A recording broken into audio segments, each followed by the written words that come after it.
大家好，是小鹅。今天我用玉米面和鸡蛋来分享好吃的，低脂营养，简单又好吃。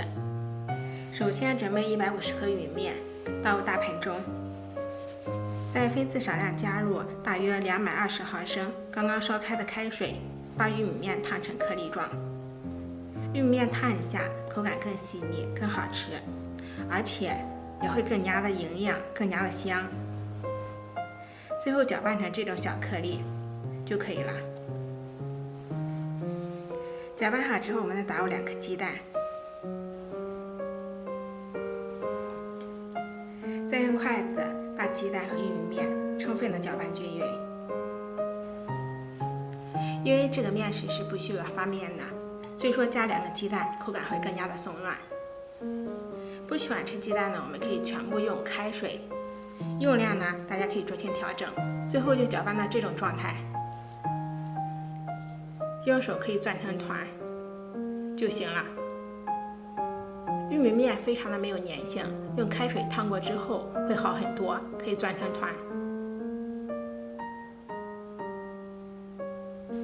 全部处理好之后，我们把它给放在一边备用。再准备1小把红枣，把它给清洗干净。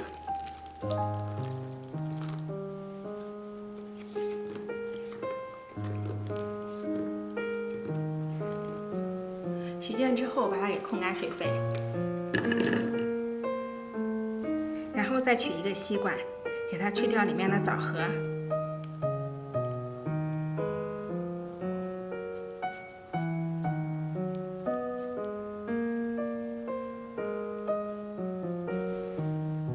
红枣去皮之后，把它给对半切开。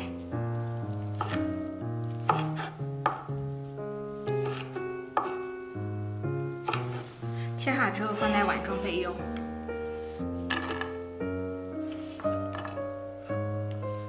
我们取1小团玉米面，把它给攥结实，然后揉圆。接下来我们把它给捏成一个小长方形，上面呢再放上半颗红枣，把它给压下去，然后再整理一下形状，这样一个生胚就做好了。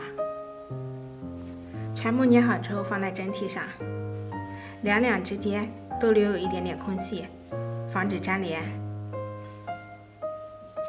然后我们开水上锅，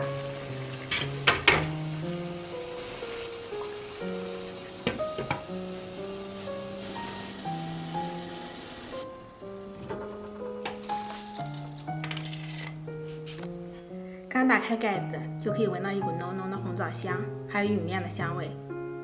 稍微冷却一下就可以把它给取出。1个枣糕只放入了半颗红枣，无油无糖，热量非常的低，特别的营养健康。玉米面烫过之后口感是非常细腻的，加入鸡蛋之后吃起来也是比较松软的。加入红枣之后呢，又提下了味道，吃起来香甜细腻，非常的好吃。我们每天早上吃上几颗，低脂营养又特别的饱腹，多吃呢也不怕胖。而且这种做法呢不用发酵，非常的简单省事。喜欢的话就收藏起来试一下吧。我每天都会更新不一样的视频，喜欢我的视频就收藏、点赞、关注、转发一下哦。感谢您的观看。